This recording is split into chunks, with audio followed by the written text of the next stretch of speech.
Aya basa olunaku lwajjo omukulu David Lutalo yabadde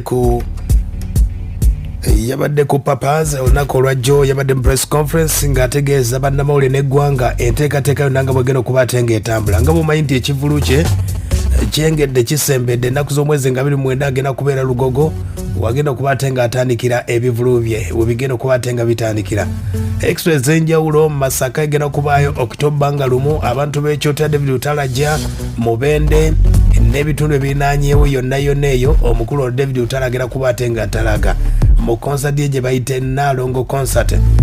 David Lutalo yayogedde bingi nnyo yasoose kwebaza bannamawulire abamubeereddewo okuba ate ng'endongo y'abannayuganda bagikubye naye basobodde okuba ate bamubeereddewo nnyo. Bannamawulire mwebale nnyo mwebalire ddala sijjagamba nti ndi perfect mu bulamu bw'ensi eno naye ekyamazima mumbeereramu nnyo nammwe kizibu nnyo okunkubako eggulire erinsula wansi. Thank you so much nkibeebaliza bwe mulabira by'obuyiseeyiseemu nange ndi muntu nemusobola okubugondezagondezaawo. Thank you so much mwenna buli gwe ntunuulira wano nali mulabyeko mumanyi ku bannamawulire so sigenda kubamenya mbamalewo muli bangi nnyo naye kyemuba mumanya nsiima nnyo ettaffaali lye mutadde ku music wa David Lutalo n'abayimbi b'e Uganda okutwaliza awamu libaddire omukisa ogwo guddire mmwe n'abaana bammwe. Thank you so. Ye mukulu David Lutalo yeebazizza ku abayimbi babadde bangi nnyo abamubeereddewo Kings abaddewo Spice Diana nalabyewo Fulona abayimbi babadde bangi ababaddewo mu press conference nga David Lutalo ayanja enteekateeka yonna nga bwegenda okutambula. Yeebazizza ttiimu ya Spice Diana Source Management neyeebaza n'omukyala gwe bayita Mama Afuswa omukyala oyo amubeereddewo nnyo okuva etandika okuba ate ng'asaba ennyimba ze agambye badde byanjawulo nnyo. Bannange Spice Diana thank you so much ne manager Roger munebalizeeko nnyo mwebalire ddala bano bambeererawo buli mulundi nga tebankalubiriza kubanga kintu kyonna mwebalire ddala. Mama Afuswa thank you so much mwebalire ddala. Mama Afuswa namumanya nga manyi bumanya nga simulabangako nga mpulira asaba obuyimba bwange ono omukyala nesooka muleka kayimba akasooka nga maloza kamunyumidde kokka nenkuba akalala nako ne kamunyumira nnyo nenkuba akalala kamunyumira nnyo ngaakasaba nemmanya bambi ajagala byaddala. Thank you so much mwebalire ddala nkozi kusooka kundabi. Ye mukulu oyo gwe bayita David Lutalo nga yeebaza ku bantu ab'enjawulo abamubeereddewo mu ndongo ye. Omukulu David Lutalo yatuuse ku kivulu yagambye nti security egenda kuba tight nnyo abakola effujjo ensonga zammwe zakoleddwako poliisi egenda kubeera gulugulu.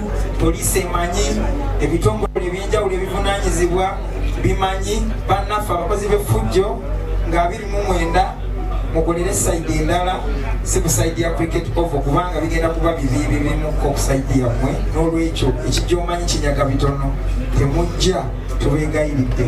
Abayimbi bangi cream egenda kubeera nnyingi abaana abasakasi b'endongo so mbadde nsaba nti oba n'olwekyo nga 29 tugende ku cricket oval kozi roziform erina omukisa gwe yatuwadde.